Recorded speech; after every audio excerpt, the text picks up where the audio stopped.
என் 2 குழந்தைய நான் விட்டுட்டு நிக்கிறேன். என் குடும்பம் நாசம் போயிடுச்சு. நீ ரோட்ல போகும்போது உன்னை தூக்கி போட்டு உன்னை தூக்கி துள்ளு துள்ளா ஆக்கிடுவேன். அப்படியே பொடி பொடியா போயிடுவேன். உன்னால என்ன முடியுமோ பண்ணிக்கப்போ. அவர் பேசின ஆடியோ என்கிட்ட இருக்குது. என்னோட போன எல்லாமே வாழ்க்கை போச்சு, எல்லாமே போச்சு.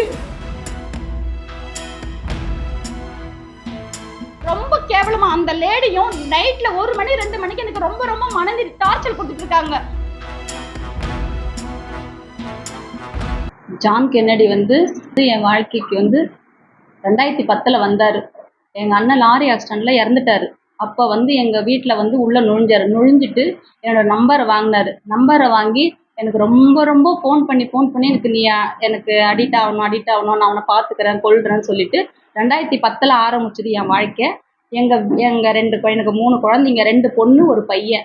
பெரிய பொண்ணு மீரா. மீரான்ற பொண்ணு இவர் பாலியல் தொல்லை கொடுத்து பொண்ணு இறந்துருச்சு. பொண்ணு ஏம்மான்னா கேட்டாக்கா, நான் கேட்டதுக்கு எனக்கு இவனுக்கும் வாக்குமூலம் நடக்கும்போது சண்டை வருது.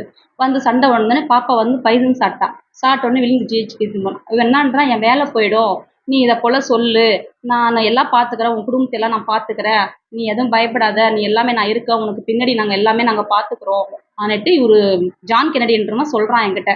சொன்ன உடனே சரி நாங்கள் எல்லாமே அப்படியே இதாகி விட்டுட்டோம். உடனே என்னோட கணவர் என் 2 குழந்தைங்கள இந்தமாரி மறுபடியும் 2 குழந்தைய நான் சாவடிக்க இனிமேல் என் 2 குழந்தைங்கள இதை பாருங்க, இப்படி இருந்த குடும்பம் இன்னைக்கு நான் தனிமரமாக ஆயிட்டேன். 2 குழந்தை இறந்த பிறகு என் 2 குழந்தை கையோட பொண்ணையும் பையனும் பிடிச்சின்னு போயிட்டான். எங்கள் வீட்டுக்கு ரிட்டர்ன் போயிட்டார் வீட்டுக்கு, மாமியார்ட்டோட. நீ இந்த வீட்டுக்கு எங்களுக்கு வேணான்னுட்டு. ஏன்னா எங்கள் வீட்டுக்கார் பார்த்துட்டாரு கண்ணால்.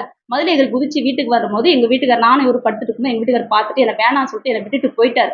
2 குழந்தை என் பெரிய பொண்ணு இறந்ததுனால என்ன நினச்சி, என் பெரிய பொண்ணை நினச்சி என் பொண்ணு அதுவும் இறந்துருச்சு. சின்ன பொண்ணு ரேகான்ற பொண்ணு இறந்துருச்சு. இப்போ என் பிள்ளை என்னை விட்டுட்டு போயிட்டான். இவருங்க 2 குழந்தையும் இறந்ததுக்கு இதை பாருங்க, இவன் தான் காரணம். இவ்வளோத்துக்கும் இவன் தான் காரணம். என் 2 குழந்தை இறந்ததுக்கு எனக்கு நீதி வேணும், எனக்கு நியாயம் வேணும். அதனால நான் போராடுறேன். நான் இங்கே நிற்கிறேன். எனக்கு இந்த ஐயாவை தெரியாது. நான் யாரோ ஒருத்தர் சொன்னாங்க. நான் இவர் காலில் விழுந்து என்னை காப்பாத்துங்க. எனக்கு கொலை மிரட்டல் கொடுக்குறாங்க. பிரகாஷும் ஜான் கென்னடியும் சேர்ந்து எனக்கு கொலை மிரட்டல் கொடுத்துட்டு இருக்காங்க. நான் போலீஸு, எனக்கு எல்லாருமே தெரியும், என் கையில் அடக்கல இருக்கிறாங்க. என் தம்பி வக்கீலு, என் தம்பி சங்கத்தில் இருக்கிறான், என் தம்பி என்ன வேணாலும் பண்ணுவான், என்னை யாரும் நீங்கள் ஆட்ட முடியாது, என்னால் பதில் சொல்ல முடியல. எனக்கும் என் பிள்ளைக்கும் உயிருக்கு உத்தரவாதம் எனக்கு உறுதி கொடுங்க. எனக்கு நான் ரொம்ப பயந்து போயிருக்கேன். என்னால் வேற வழி எனக்கு கிடையாது. அதனால நான் இங்கே வந்துட்டேன். எனக்கு எஸ்பி ஆஃபீஸ்லேயும் டிஎஸ்பி ஆஃபீஸ் எல்லா இடத்துலையும் எனக்கு மனு வாங்கி எனக்கு என் வாழ்க்கைக்கு, என் பிள்ளைக்கு எனக்கு ஆறுதல் கொடுங்க. எனக்கு வேற வழி தெரியல. அதனால நான் இங்கே நிற்கிறேன்.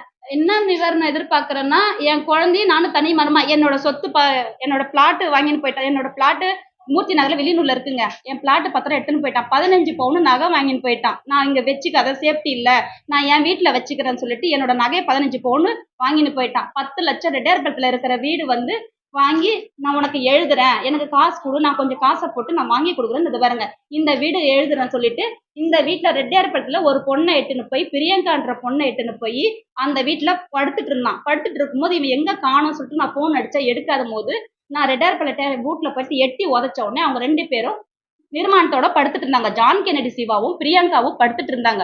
அப்போ இவ வீட்டு வேலைக்காரச்சி வந்திருக்கா அன்னிட்டு சொல்லும் போது என்ன 2 பேருமே சேர்ந்து ஜான் கென்னடியும் அந்த பிரியங்காவும் சேர்த்து அடிச்சு என் முகத்துல இதை பாருங்க கை அடிச்சு என்னை உடச்சி இது பண்ணாங்கன்னா, உடனே மூலகுளம் இது ரெட்டியார்பேட்டை ஸ்டேஷன் அந்த போய் கம்ப்ளைண்ட் கொடுத்த உடனே என் பிள்ளைக்கு மிரட்டல் கொடுத்தாங்க.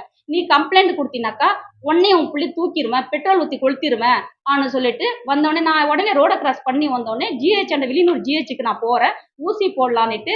உடனே பிரகாஷ்ன்றவரு ஜான் கென்னடியோட தம்பி அட்வொகேட் பிரகாஷ், அவர் என்னை கையை பிடிச்சி கார்ல எடுத்து போட்டு அவங்களுக்கு தெரிஞ்ச டாக்டர் கிட்ட மூலகுளத்துல ஒரு ஊசி போட்டு அந்த சீட்டு இந்த 6ஆம் மாசம் 4ஆம் தேதி நடந்த இந்த நிகழ்ச்சி இதை பாருங்க, அவங்களுக்கு தெரிஞ்ச டாக்டர்கிட்ட எனக்கு போட்டு அனுப்புறாங்க.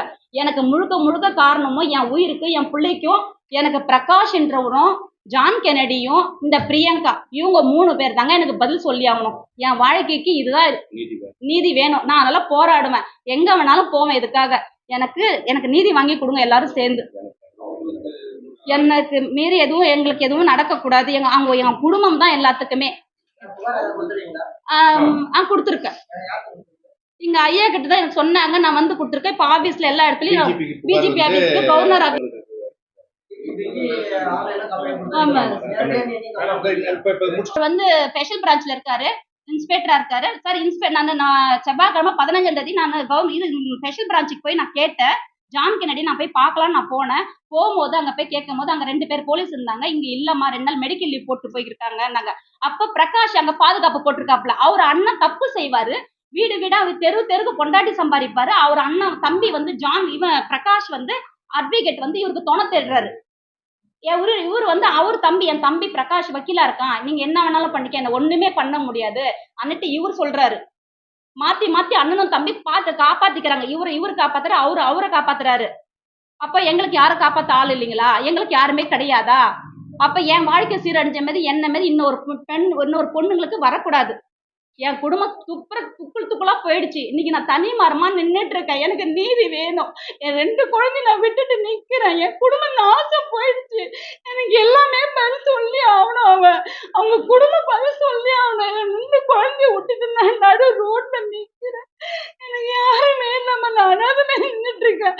போலீஸா இருந்து எங்களை மிரட்டல் கொடுத்துட்டு எங்களை ரொம்ப ரொம்ப டெய்லி மனைவி டார்ச்சர் கொடுத்துட்டு இருக்காங்க. என்ன கொடுக்கறது இல்லாத எங்க அண்ணன் பொண்ணை கொடுக்குறாங்க. எங்க அண்ணன் குழந்தைய வர ஆபாசமா பேசிருக்காங்க. என்னோட போன எல்லாமே என் வாழ்க்கை போச்சு, எல்லாமே போச்சு. லேடிஸோட தொடர்பு இருக்காரு, பிரியங்கான்றவோட தொடர்பு இருக்கிறாரு. அவங்க வீட்லயே எடுத்துட்டு வச்சிருக்காங்க. அவங்க டைவர்ஸ்க்கு வந்திருக்காங்க. டைவர்ஸ்க்கு வந்தவங்களை வந்து வீட்ல எப்படி சார் வச்சுக்க முடியும்? முகத்துல பாருங்க அடிச்சு புடிச்சு அந்த நெகத்தல கீறி இந்தாண்ட பக்கம் இந்த பாருங்க, இது 8 வருஷத்துக்கு முன்னே அடிச்சு கைய உடைச்சு 8 வருஷத்துக்கு முன்னே நடந்தது. ஏற்கனவே சஸ்பெண்ட் ஆன, ஏற்கனவே பேப்பர் எல்லாம் போட்டாங்க. அப்பயும் மீண்டும் மறுபடியும் என்ன வந்து இவ்வளவு அசிங்கப்பட்டு இருக்க. அண்ணனும் தம்பி சேர்ந்துதான் உடந்தையா இருக்காங்க. என்ன மிரட்டல் கொடுத்துட்டு இருக்காங்க. டெய்லி எனக்கு மிரட்டல் கொடுத்தாரு. ரவுடி எனக்கு தெரியாத ரவுடி கிடையாது. பாண்டிச்சேரியில எனக்கு தெரியாத போலீஸ் கிடையாது. எல்லாம் என் கண்ட்ரோல்ல இருக்கு. போலீஸ் எல்லாம் ரவுடி. நீ ரோட்ல போகும்போது தூக்கி போட்டு தூக்கி துள்ளா ஆக்கிடுவேன். அப்படியே பொடி பொடியா போயிடுவேன். அசிங்கமா பேசுறாரு சார். ரொம்ப கேவலமா பேசுறாரு சார். காது கொடுத்து கேட்க முடியல. என்கிட்ட எல்லா ஆடியோ இருக்கு. ரொம்ப கேவலமா அந்த லேடியும் நைட்ல 1 மணி 2 மணிக்கு எனக்கு ரொம்ப ரொம்ப மனதி டார்ச்சர் கொடுத்துட்டு இருக்காங்க. என்னால வாழ பிடிக்கல. நான் செத்தணும் போலன்னு இருக்கு. அதனால நான் இந்த முடிவு எடுத்து நான் இங்க வந்திருக்கேன். தேவைப்படும் போது நான் விடுறேன்.